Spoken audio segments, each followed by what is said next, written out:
प्यारे साथियों नमस्कार मेरे भाई, कैसे हैं? मैं आशा करता हूं सब साथी एकदम बेहतरीन होंगे और अपनी पढ़ाई में मेरे भाई सभी के सभी लगे होंगे।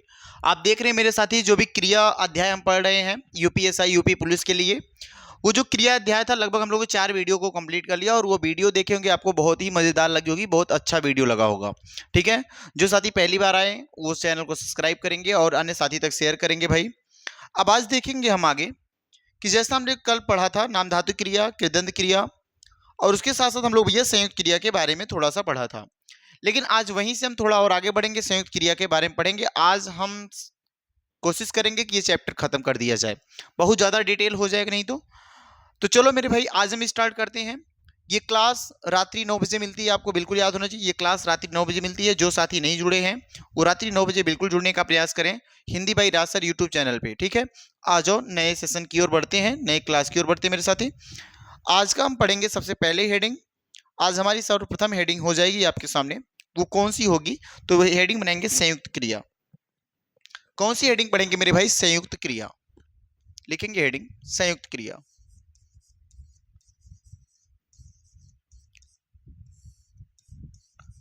आपको एक चीज जानना चाहिए कि संयुक्त क्रिया क्या होती है। संयुक्त मतलब जुड़ी हुई।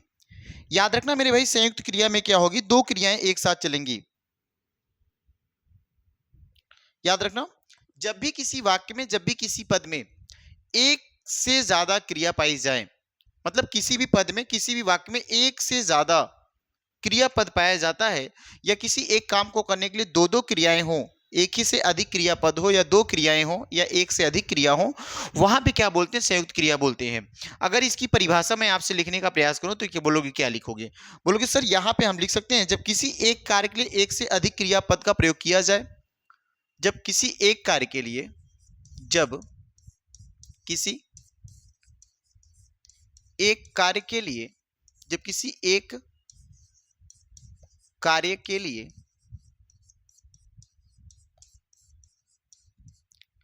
एक से अधिक क्रियापद का, एक से अधिक क्रियापद का, एक से अधिक क्रियापद का प्रयोग हो, वहां पे क्या होगा? संयुक्त क्रिया होगी। एक चीज ध्यान देना, नाम से ही देखो समझ में आना, संयुक्त मतलब जुड़ा हुआ। जब दो, जब यहां लिख सकते हो आप, जब एक से अधिक क्रियापद हो, जब क्या हो भैया? एक से अधिक क्रियापद हो। जब एक से अधिक क्रियापद हो, जब एक से अधिक क्रियापद हो, तो वहां पे क्या होगा? वहां पे संयुक्त क्रिया होगी। वहां पे कौन सी क्रिया हो जाएगी? संयुक्त क्रिया हो जाएगी। जैसे आपको याद रखना चाहिए कि भैया कभी एक एग्जाम्पल बोला जाए ना कि वह मुझे मार डालेगी। एक एग्जाम्पल मैं लेता हूं, वह मुझे मार डालेगी। एक उदाहरण लिया जाए यहां पे कि वह मुझे क्या करेगी भाई साहब? मार डालेगी। अब बताओ, इस एग्जाम्पल को देखो और बताओ मुझे, अगर यहां पे देखो क्रिया कितनी क्रियाएं हैं, तो बोलोगे सर यहां पे दो क्रियाएं हैं। कौन कौन सी दो क्रियाएं हैं? तो ध्यान से देखना, यहां पे एक क्रिया तो होगा मारना, देखो मार और मार से बनेगा ना, और एक क्रिया क्या हो जाए? डालना। देखो पहले सेंटेंस की अगर हम बात करें, पहले वाक्य की बात आपसे यहां पे करेंगे, तो एक तो मारना हो जाएगा, दूसरा डालना हो जाएगा। तो जब भी मेरे भाई एक दो क्रियाएं एक ही साथ चलें, जब दो क्रियाएं एक ही साथ चलें और दोनों क्रियाएं देखो साथ ही साथ चलेंगी, एक तो मारेगी फिर डालेगी, तो दो क्रियाएं इसमें हैं, तो इसे क्या बोल सकते हो? इसे भैया संयुक्त क्रिया बोल सकते हैं। आप एक और लिख सकते हो, वह दौड़ते दौड़ते थक गया। क्या लिखोगे? वह दौड़ते दौड़ते थक गया। न्याय, वह दौड़ते दौड़ते, लिखेंगे वह दौड़ते दौड़ते थक गया। देखो ध्यान से, अगर यहां पे हम आपसे बात करेंगे तो यहां पे दो काम हो रहा है। एक तो देखो दौड़ने का काम हो रहा है, जब आप दौड़ोगे साथी तो वहां थकोगे भी, है ना? जब दौड़ोगे तो थकोगे भी, तो यहाँ पे एक क्या हो जाएगा सर? एक तो दौड़ना हो जाएगा, एक दौड़ से क्या बना, दौड़ना बन जाएगा। एक थक से थकना बन जाएगा। तो कितनी क्रियाएं दिख रही यहाँ भी दो क्रियाएं, है ना। यहाँ पे भी कितनी क्रियाएं हो जाएंगी, दो क्रियाएं हो जाएंगी। अब ध्यान से सोचो और बताओ मुझे, ये क्लियर हुआ ना। यहाँ पे आप समझ पाओगे कि भैया जब दो क्रियाएं दिखेंगी तब। एक उदाहरण और लिखते हैं, दाल में घी डाल देना। क्या लिखो, दाल में घी डाल देना। ध्यान देना, दाल में घी डाल, फिर क्या देना है। कितनी क्रियाएं दिख रही, दो क्रियाएं हो जाएंगी। एक तो मेरे भाई क्या हो जाएगी सेंटेंस में, एक तो डालना हो जाएगा, दाल में डालना हो जाएगा, और फिर क्या हो जाएगा, देना। देखो, एक तो यहाँ पे घी को डालना हो जाएगा और देना हो जाएगा। तो यहाँ भी कितनी क्रियाएं हो जाएंगी, यहाँ भी दो क्रियाएं हो जाएंगी। तो आपको याद रखना चाहिए, जब भी किसी कार्य के लिए एक से अधिक क्रियापद का प्रयोग किया जाएगा तो वहां पे कौन सी होगी, तो वहां पे भैया संयुक्त क्रिया होगी, वहां पे संयुक्त क्रिया होगी, है ना। एक चीज और याद रखना कि अगर इसकी संयुक्त क्रिया की और भी हम पहचान आपको बताएं, तो जब जिस भी वाक्य में या जो जब कोई हम वर्ड पढ़ेंगे तो वहां पे आप देखेंगे कि जब भी क्रिया स्टार्ट होगी तो दोनों साथ ही प्रारंभ होंगी, दोनों साथ ही आरंभ होंगी, और दोनों का ही साथ एक ही साथ क्या होंगी, समाप्त होंगी। तो बिल्कुल इस पॉइंट को नोट बना के लिख सकते हो, है ना। जब क्रिया एक ही साथ आरंभ हो और एक ही साथ समाप्त हो तो वहां पे क्या करेंगे, वहां पे क्या होगा भैया, संयुक्त क्रिया हो जाएगी। तो नोट बना के आप बिल्कुल लिख सकते हो भाई, क्या, जब दोनों क्रियाएं, जब दोनों क्रियाएं क्रियाएं एक एक साथ एक साथ आरंभ हों और एक ही साथ समाप्त हों, आरंभ हो और एक ही साथ समाप्त हो, तो वहां संयुक्त क्रिया होती है। तो वहां कौन सी क्रिया हो जाएगी, संयुक्त क्रिया होगी। तो वहां मेरे भाई संयुक्त क्रिया होती है, तो वहां संयुक्त क्रिया होती है। वहां कौन सी क्रिया हो जाएगी, संयुक्त क्रिया हो जाएगी। लिख पाएंगे आप। अब आगे लिखेंगे, ये क्लियर हो जाएगा ना वहां पे। अच्छा, संयुक्त क्रिया कितने प्रकार की लिखेंगे, संयुक्त क्रिया 11 प्रकार की होती है।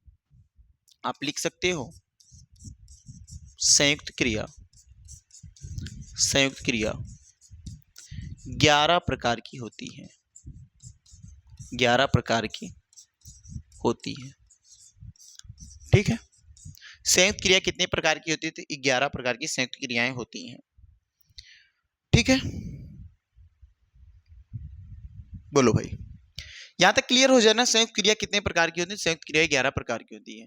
वो 11 प्रकार कौन कौन से हैं उसके बारे में हम लिखते हैं, ध्यान से देखना। संयुक्त क्रिया के कुल 11 भेद, इसको लिख लो आप। संयुक्त क्रिया के कुल 11 भेद लिखेंगे। संयुक्त क्रिया के कुल 11 भेद, ध्यान से देखना। वो 11 भेद कौन कौन से हैं, बिल्कुल उनके बारे में जानेंगे। सबसे पहला भेद लिखेंगे आप भैया, कौन सा, आरंभ बोधक संयुक्त क्रिया। पहला लिखेंगे आरंभ बोधक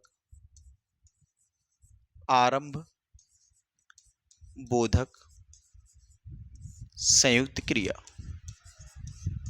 आरंभ बोधक संयुक्त क्रिया,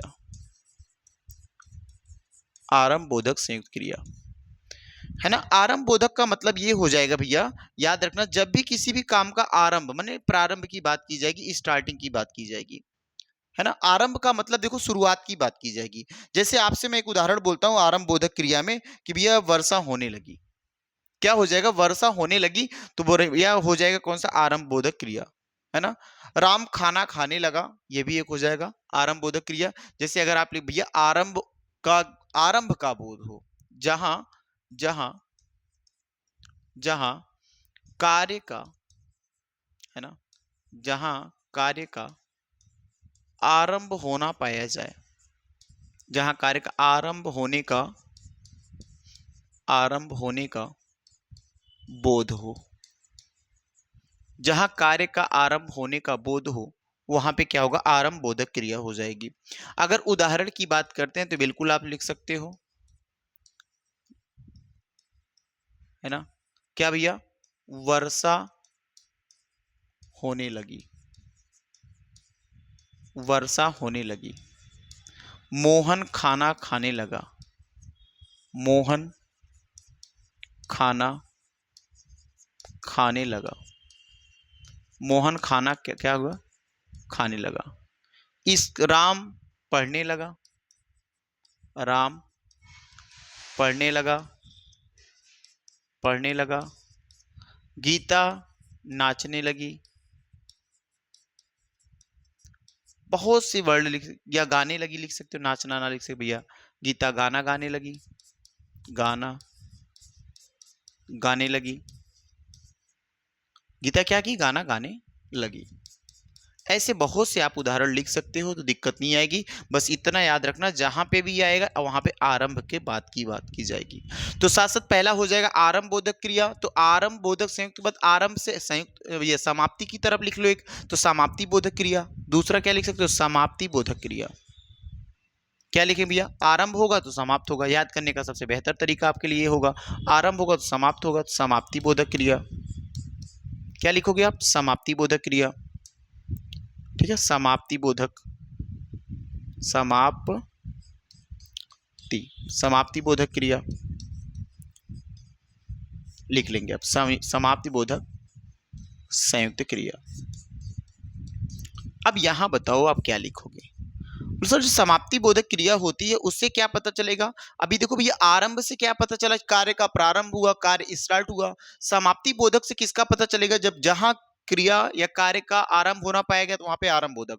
जहां पे कार्य का समाप्त अर्थात कार्य खत्म होने का ज्ञान हो जाए, लिखोगे जहां पे क्रिया समाप्त की ओर रहे, खत्म होने, या कार्य जहां पे क्रिया पूरी होने की बात की जाए वहां पे, जहां पे समाप्त मतलब समाप्त का बोध हो। किसका बोध हो जाए, समाप्त का। जहां पे समाप्त का बोध होगा, बोध हो, वहां पे कौन सी क्रिया होगी, समाप्ति बोधक क्रिया हो जाएगी। जैसे अभी आपसे बोले हम, राम पढ़ चुका है, मोहन जा चुका है, सोहन खा चुका है ना, लिख सकते हो सोहन खा चुका। एग्जाम्पल लिख सकते हो भैया, सोहन खा चुका है,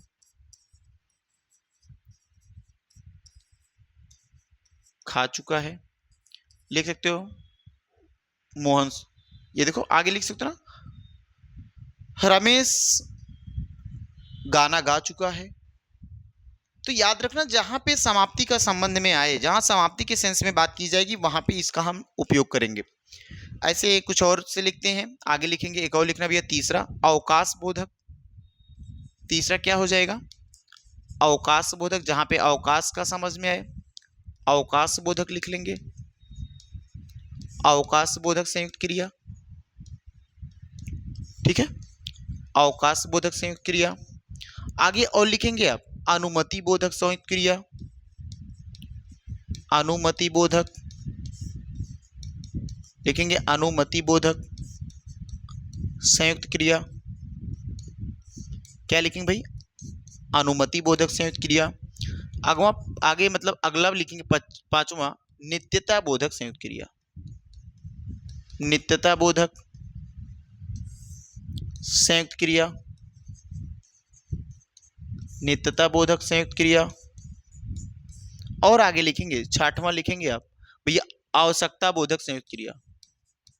क्या लिखेंगे, आवश्यकता बोधक संयुक्त क्रिया, आवश्यकता बोधक संयुक्त, आवश्यकता बोधक संयुक्त क्रिया। ठीक है, और आगे लिखेंगे निश्चय बोधक संयुक्त क्रिया। अभी तो ये 7 हुए, निश्चय बोधक, निश्चय बोधक संयुक्त क्रिया, निश्चय बोधक संयुक्त क्रिया। एक बार ध्यान से देखो, इतनी बात आप कंप्लीट कर ले जाओगे, नहीं कर पाओगे। देखो, तो आप बिल्कुल बोल पाओगे सर संयुक्त क्रिया के 11 भेद हैं, पहला आरंभ बोधक क्रिया हो जाएगा, दूसरा समाप्ति बोधक, तीसरा अवकाश बोधक, अनुमति बोधक, नित्यता बोधक, आवश्यकता बोधक, और क्या हो जाएगा, निश्चय बोधक। और दो क्रियाओं को 3 4 5 7 4 11 चार क्रियाएं और लिखते हैं। इच्छा बोधक संयुक्त क्रिया, या लिखो भैया पुनरुक्ति बोधक संयुक्त क्रिया, 8वां लिखो पुनरुक्त बोधक संयुक्त क्रिया, आप लिखेंगे पुनरुक्त बोधक संयुक्त क्रिया, पूर्वोक्त बोधक संयुक्त क्रिया। इसके बाद लिखेंगे इच्छा बोधक संयुक्त क्रिया, 9वां लिखना इच्छा बोधक संयुक्त क्रिया।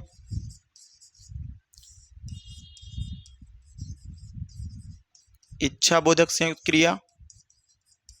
इसके बाद लिखेंगे मेरे भाई आगे लिखेंगे, दो और बचा हुआ है, एक लिखना इच्छा बोधक, एक लिखना अभ्यास बोधक, अभ्यास बोधक संयुक्त क्रिया। एक अभ्यास बोधक संयुक्त क्रिया हो जाएगा, और एक शक्ति बोधक संयुक्त क्रिया लिखेंगे, एक और शक्ति बोधक संयुक्त क्रिया, एक और लिखेंगे शक्ति बोधक संयुक्त क्रिया। और इस तरीके से आपके 11 जो संयुक्त क्रियाएं होती वो कंप्लीट हुई। तो इस तरीके से मेरे भाई 11 जो संयुक्त क्रियाएं हैं उनको हम कंप्लीट कर लेते हैं। इसके बाद अब अगली हेडिंग बनाएंगे सहायक क्रिया, इसको कंप्लीट करेंगे और लिखेंगे अगली हेडिंग, क्या लिखेंगे, सहायक क्रिया। इतनी बात नोट करेंगे और अब आगे बताएंगे भैया। अगली हेडिंग बनाएंगे सहायक क्रिया, अगली हेडिंग हो जाएगी सहायक क्रिया। बोलो एक बार आप देखेंगे ध्यान से और बताएंगे। सहायक क्रिया भैया, सहायक से नाम ही याद होना चाहिए, सहाय से सहायता करेगी। किसकी सहायता करेगी, मुख्य क्रिया की सहायता करेगी। वह क्रिया जो मुख्य क्रियाओं की सहायता करती है उसे सहायक क्रिया कहते हैं। वह क्रिया जो मुख्य क्रियाओं की क्या करे, सहायता करती है, वहां पे क्या होगा, सहायक क्रिया होगी। लिख सकते हो आप, वह क्रिया जो मुख्य क्रिया की, वह क्रिया जो मुख्य क्रिया की सहायता करती है, जो मुख्य क्रिया की सहायता करती है, वह सहायक क्रिया कहलाती है। वह सहायक क्रिया कहलाती है। वह कौन सी क्रिया कहलाती है, सहायक क्रिया कहलाती है। ध्यान देना, जैसे यहाँ पे कुछ सहायक क्रिया में जैसे हम लिख सकते हैं, जैसे लिख सकते हो रहा है, सॉरी लिखेंगे यहाँ पे आप, लिखेंगे भैया रहा है, रही है, रहे हैं, है ना, चुका है, चुकी है,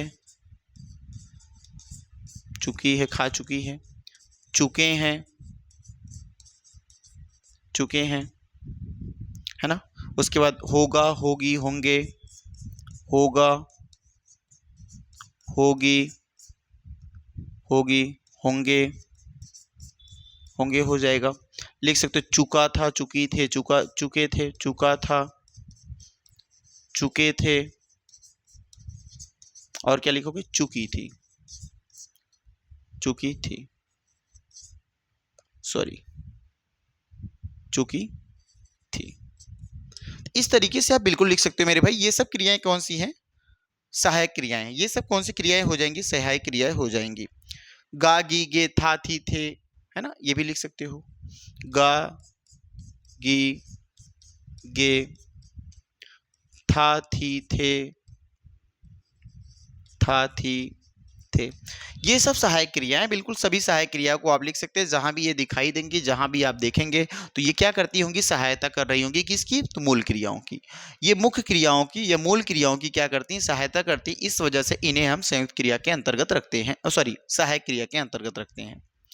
जो मूल क्रियाओं की सहायता करेंगे या मुख्य क्रियाओं की सहायता करेंगे उन्हें हम संयुक्त क्रिया कहते हैं, सॉरी सहायक क्रिया कहते हैं, उन्हें हम सहायक क्रिया कहते हैं। ठीक है, जो मूल क्रियाओं की सहायता करते हैं उन्हें हम सहायक क्रिया कहते हैं। ठीक है, आगे आ जाते हैं। इतनी बात नोट डाउन करेंगे।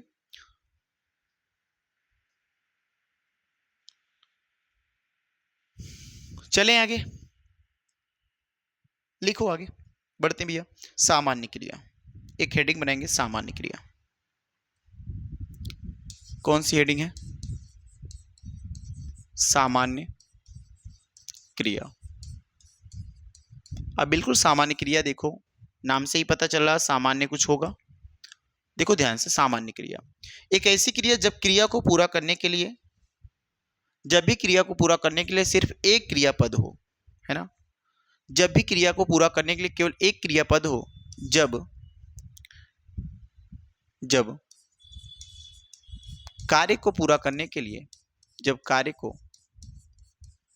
पूरा करने के लिए, जब कार्य को पूरा करने के लिए एक ही क्रियापद की आवश्यकता होती है, एक ही क्रियापद की आवश्यकता होती है, जब एक ही क्रियापद की आवश्यकता होती है, तो वहां पे क्या होगा? वहां पे सामान्य क्रिया होती है। तो वहां पर सामान्य क्रिया, तो वहां पे सामान्य क्रिया होती है। तो वहां पे कौन सी क्रिया होती है? सामान्य क्रिया होती है। लिखेंगे अब वहां पे कौन सी क्रिया होती है? सामान्य क्रिया होती है। देखो ध्यान से, अगर मूल क्रिया में हम, ध्यान देना भाई, अगर मूल क्रिया में कर वर्ड लगाते हैं तो कौन सी क्रिया बनती है? साधारण क्रिया बनती है। साधारण या सामान्य क्रिया बनती है। साधारण या कौन सी क्रिया बनती है भैया? सामान्य क्रिया बनती है। लिखेंगे, जब भी मूल क्रिया में कर वर्ड लगाएंगे तो वहां पे कौन सी क्रिया बनती है? सामान्य क्रिया बनती है ना। मूल क्रिया में कर वर्ड लगाएंगे तो कौन सी क्रिया बनेगी? सामान्य क्रिया बनेगी। जैसे बबीता गई, लिख सकते हो बबीता, बबीता गई। सोहन गया, सोहन गया। ये सब सामान्य क्रिया हो सकते हैं, लिख सकते हो आप। सोहन गया, बबीता गई, और भी लिख सकते हो सोहन चलो, है ना। ये सब जो क्रियाएं होती हैं वो सामान्य क्रियाओं के उदाहरण हो जाएंगे, वो सब सामान्य क्रियाओं के उदाहरण हो जाएंगे। बिल्कुल सब साथी लिख लेंगे इस बात को, ये सब सामान्य क्रियाओं के उदाहरण हो जाएंगे। ठीक है,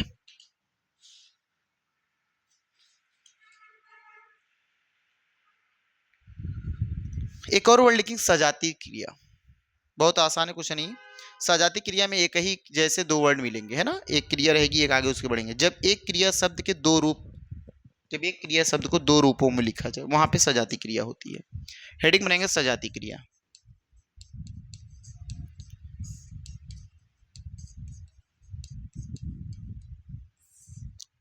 यहां पे इसकी परिभाषा क्या होगी? जब एक क्रिया को,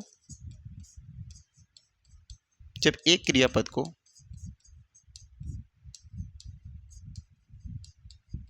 दो रूपों में लिखा जाए, दो रूपों में लिखा जाए, वहां सजातीय क्रिया होती है। वहां सजातीय क्रिया होती है, वहां सजातीय क्रिया होती है। जैसे देखो यहाँ पे चढ़ाई चढ़ी, लड़ाई लड़ी, है ना, ऐसे उदाहरण। चढ़ाई, चढ़ाई, और देखो चढ़ी, ऐसे लिख तो लड़ाई लड़ी, क्या? लड़ाई लड़ी। देखो चढ़, चढ़ एक मूल क्रिया, ना प्रत्यय लगाएं, देखो सहायक क्रिया, सामान्य क्रिया हो जाएगी। देखो ना, चढ़ चढ़ना, पढ़ पढ़ना, पढ़ाई पढ़ी, लड़ाई लड़ी, है ना, ये सब लिख सकते हो। चाल चली, है ना, तो ये सब कौन सी क्रियाएं हो जाएंगी? सजातीय क्रिया हो जाएंगी। इन्हीं सजातीय, जैसे देखो शिवाजी महाराज बहुत ढेर सारी लड़ाइयाँ लड़ी, हम सजा क्या बोलेंगे? शिवाजी महाराज बहुत लड़ाई लड़ी, है ना। आप बोल सकते हो आपने खाना खाया, तो खाना और खाया दोनों सेम सेम लगे, खाना खाना, तो खाना खाया, ये भी लिख सकते हो, खाना खाया, खाना खाया, पानी पिया, हो जाएगा ना।